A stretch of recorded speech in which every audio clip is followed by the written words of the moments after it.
Assalamualaikum warahmatullahi wabarakatuh. Salam jumpa kembali Ding Sanak Ombudsman dimanapun berada. Ketemu lagi dengan saya Hadi Rahman, host podcast Ombudsman edisi hari ini. Kawan-kawan Ding Sanak Ombudsman, masih kita mengambil momen Hari Ibu yang jatuh pada tanggal 22 Desember. Setiap tahun kita peringati itu dimanapun berada. Hari ini spesial sekali rasanya kita kehadiran seorang tamu yang istimewa.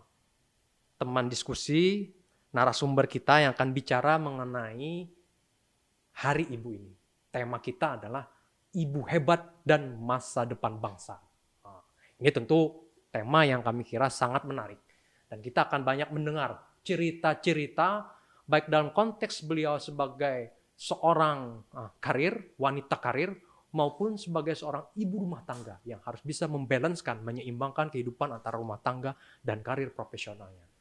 Beliau adalah seorang wanita jurnalis, media partner, sahabat ombudsman atau Ding Sanak Ombudsman yang sudah berkecimpung di dunia jurnalistik puluhan tahun.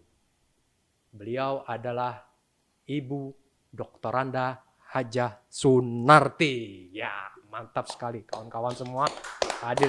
Mungkin kalau lebih akrabnya Bunda aja ya kami panggil ya Bunda. Boleh. Ya, Bunda Narti. Saat ini Bunda menjabat sebagai pimpinan atau pemimpin redaksi surat kabar harian terkemuka di Provinsi Kalimantan Selatan, yaitu Kalimantan Post. Pemimpin redaksi Kalimantan Post.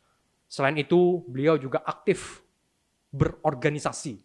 Nah, ini harus kita ketahui bersama nih, bahwa selain dia aktif di Kalimantan Post, beliau juga menjadi pengurus, bahkan ketua Forum Jurnalis Perempuan Kalsel. Betul Bunda? Betul. Betul. Juga bendahara JMSI. Jaringan Media Cyber Indonesia. Online. Jaringan Media Cyber Online di Indonesia. Banyak sekali nih. PWI juga. Di PWI juga beliau menjadi pengurus. Jadi merangkak betul dari posisi awal sebagai wartawan atau kadang-kadang juga disebut dengan kuli tinta, kemudian sampai pada posisi yang sekarang menjadi pemimpin redaksi. Oleh karena itu kawan-kawan tentu akan sangat menarik nih kalau kita dengar cerita-cerita beliau dalam membangun karir maupun membangun rumah tangga. Tidak panjang lebar lagi rasanya, mari kita sapa dulu. Halo Bu Narti, Bunda bagaimana kabarnya hari ini? Sehat? Baik. Alhamdulillah. Sehat Bu ya? Sehat. Kita, itu yang penting Pak sekarang nih.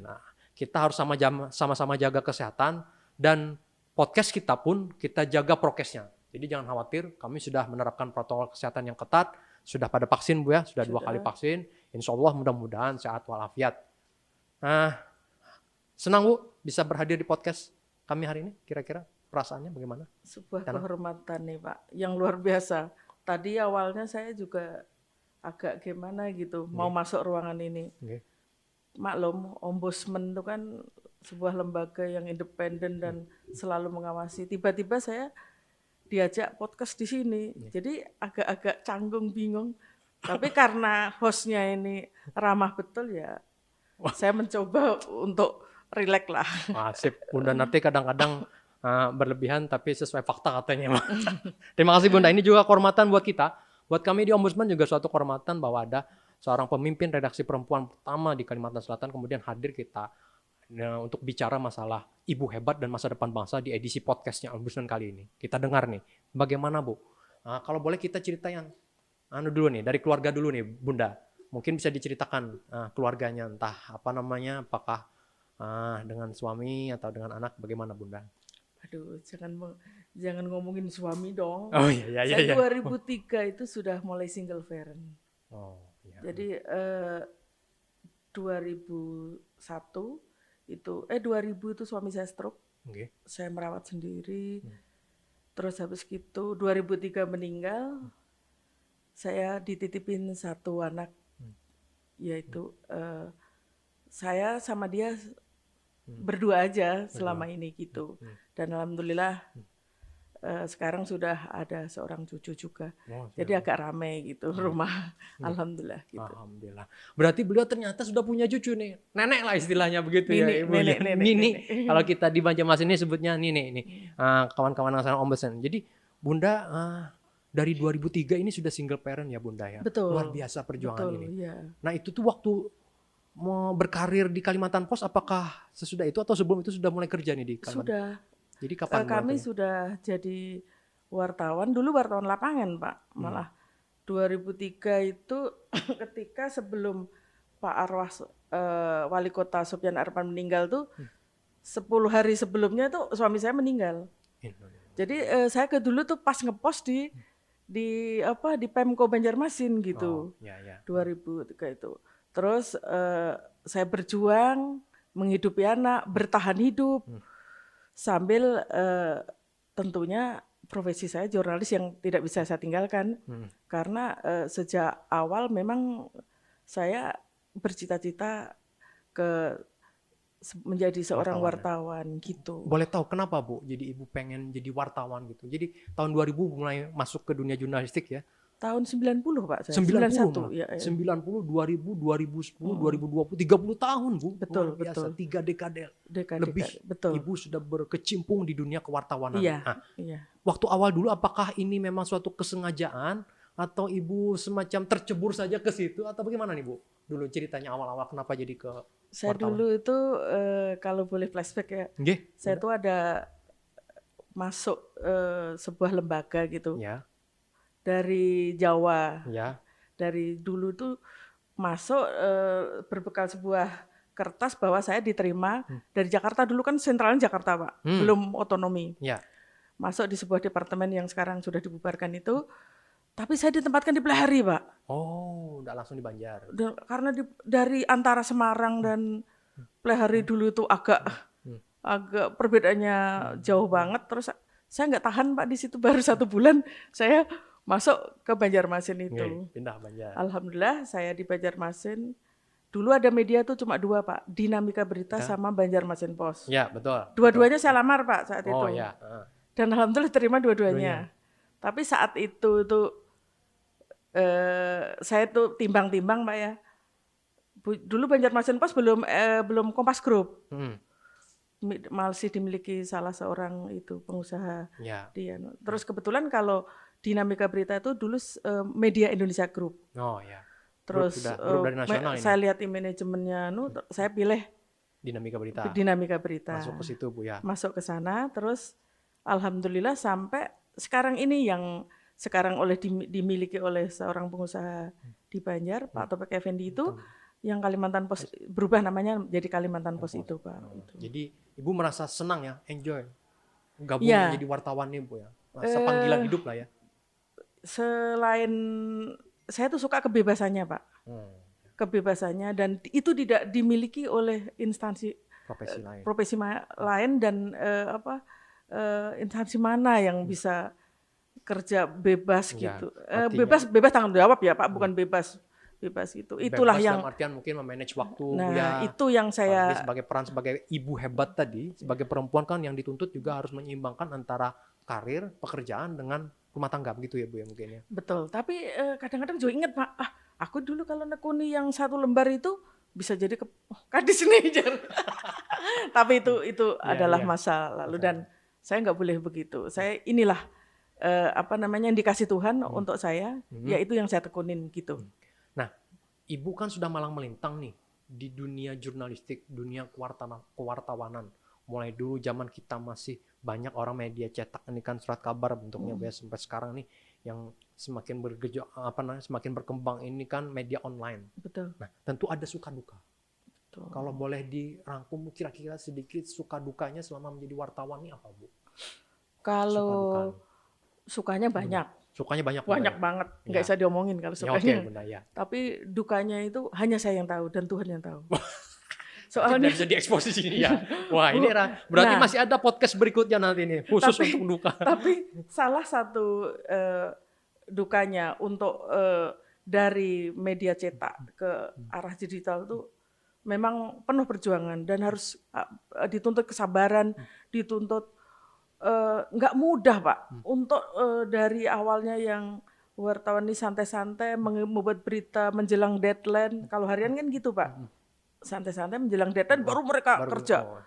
Sekarang dituntut mau tidak mau, suka tidak suka, kita harus mengikuti era digital ini Pak. Kalau kepingin dibaca, kan Kalimantan Post sekarang bukan hanya surat kabar harian aja Pak, ada online-nya, Ada online, semua lengkap Pak, ada Lengkap e-papernya. Oh, ya. Jadi Berarti ada ada perubahan mindset pula, budaya betul. mungkin lah. Nah, Dari yang kemarin ini sifatnya surat kabar harian menjadi media online-nya. ya itu yang sekarang menjadi PR kami dan untuk mengajak migrasi itu dari arah yang nyantai ke arah yang percepatan, terus tidak boleh lengah, tidak boleh. Dulu kan media kan santai-santai, kalau media harian kan agak gitu. Kalau sekarang kan cepat Pak. Kalau kita nggak cepat, siapa nanti yang baca? Mau tidak mau kita harus mengajak kawan-kawan ke sana. Nah, untuk mengajak kawan-kawan ke sana itu untuk membutuhkan edukasi, membutuhkan contoh. Kalau kita nggak bisa memberi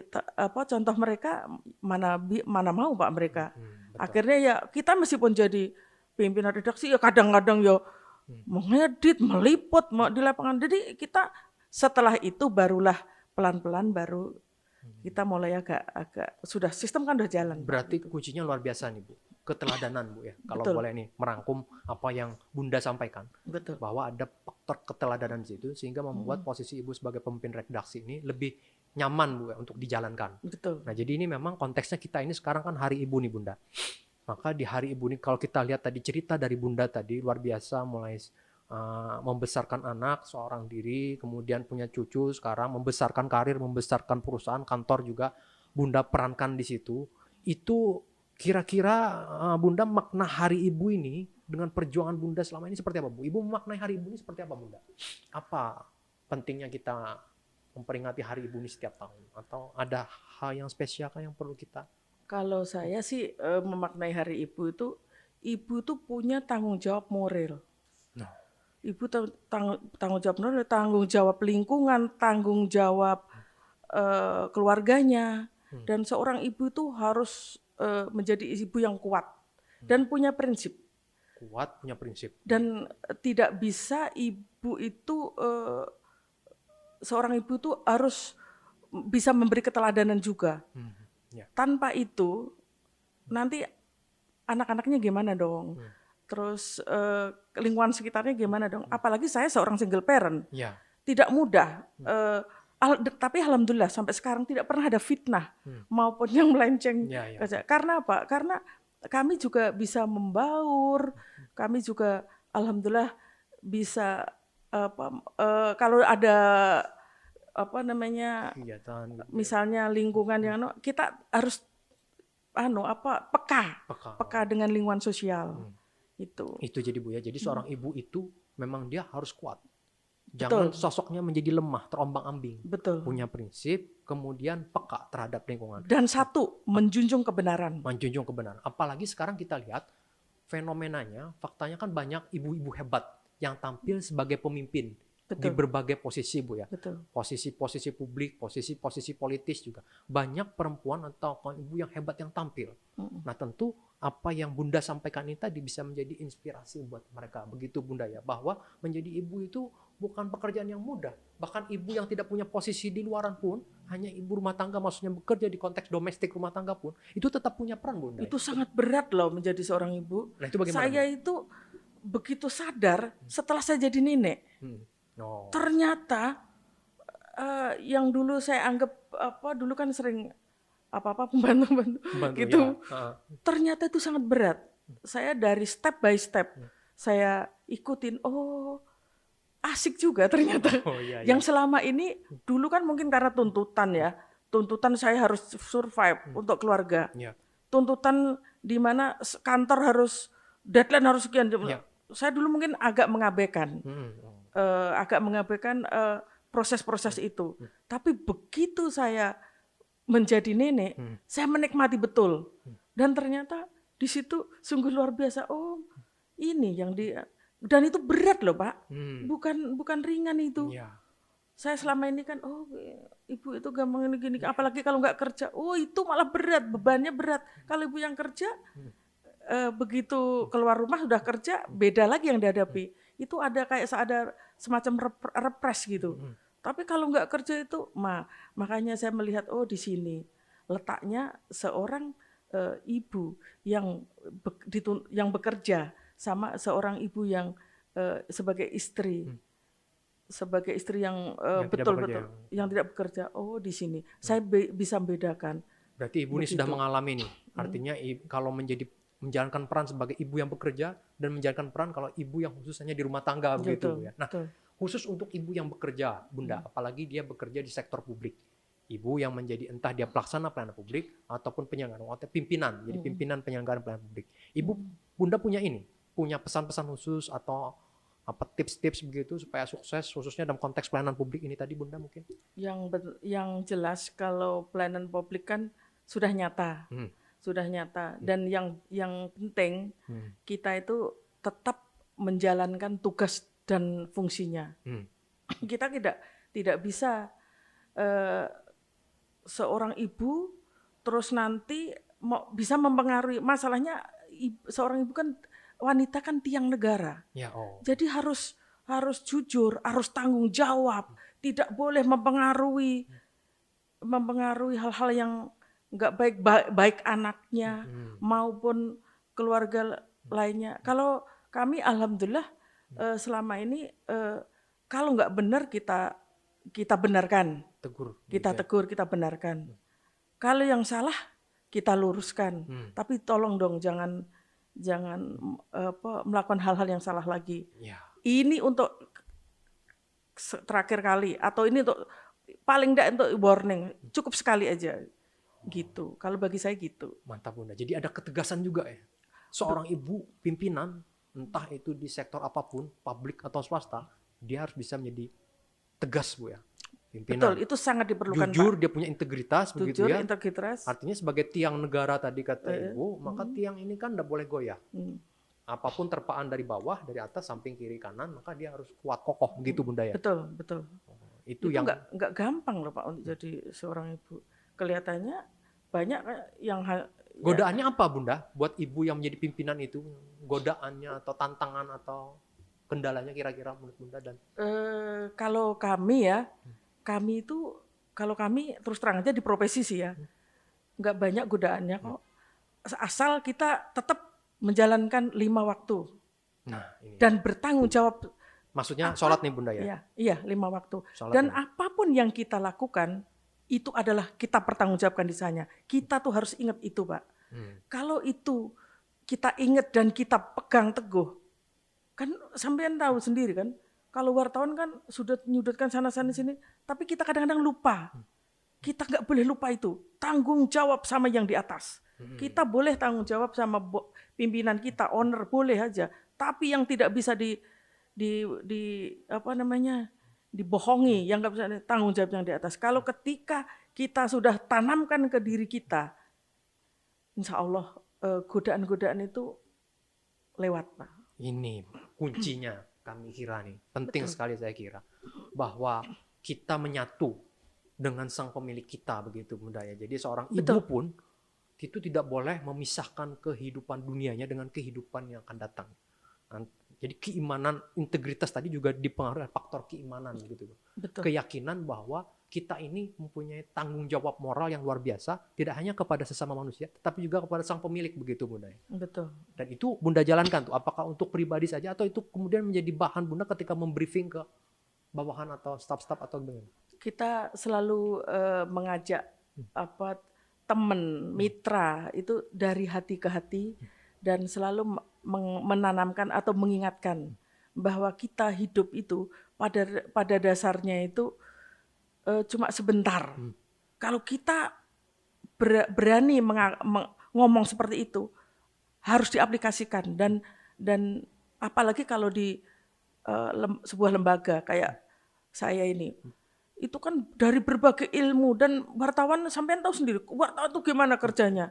Tapi kalau alhamdulillah di kantor kami ketika jam sholat semuanya. Alhamdulillah.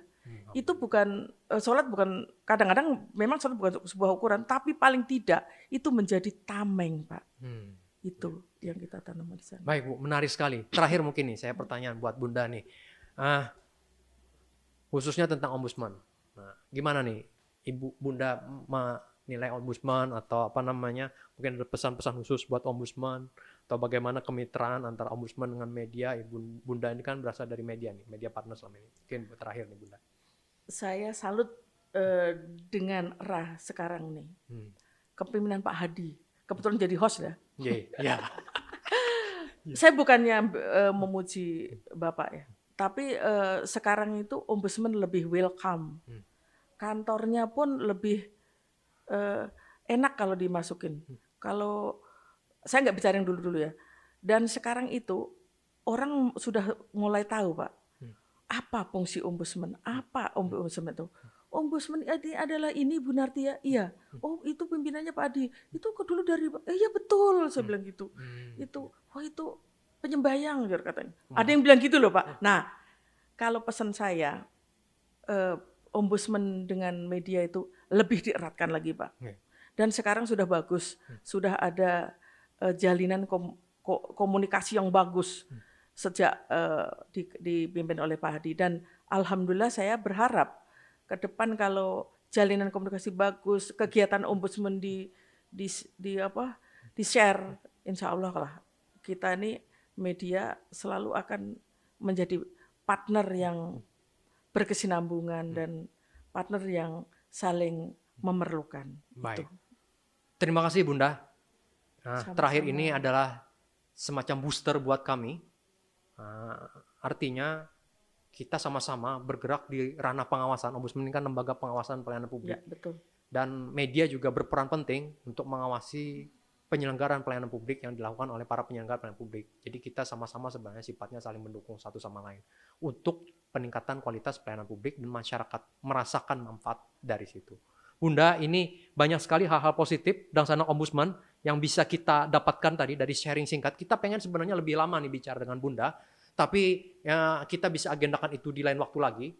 Sementara podcast kita di edisi kali ini banyak sharing dari Bunda, Bu Narti. Beliau adalah pemimpin redaksi Kalimantan Post yang banyak beraktif di kegiatan organisasi, juga sukses membangun kehidupan rumah tangga sehingga sudah punya cucu sekarang. Dan anaknya pun sudah punya pekerjaan. Nah, jadi Dangsana Ombudsman, kita ketemu di edisi podcast Ombudsman berikutnya. Jangan lupa, kalau Dangsana punya permasalahan atau keluhan terhadap pelayanan publik, awasi, tegur, dan laporkan ke 0811 653737. 0811 165 3737. Jangan segan-segan untuk menghubungi nomor itu. Itu adalah nomor kontaknya Ombudsman Kalsel. Terima kasih atas waktunya, Bunda. Terima kasih, kami hargai Bapak. itu. Luar Mohon maaf biasa. kalau ada yang kurang berkenan dalam podcast kita hari ini. Kita ketemu lagi di lain waktu. Wabillahi taufik wa hidayah. Wassalamualaikum warahmatullahi wabarakatuh.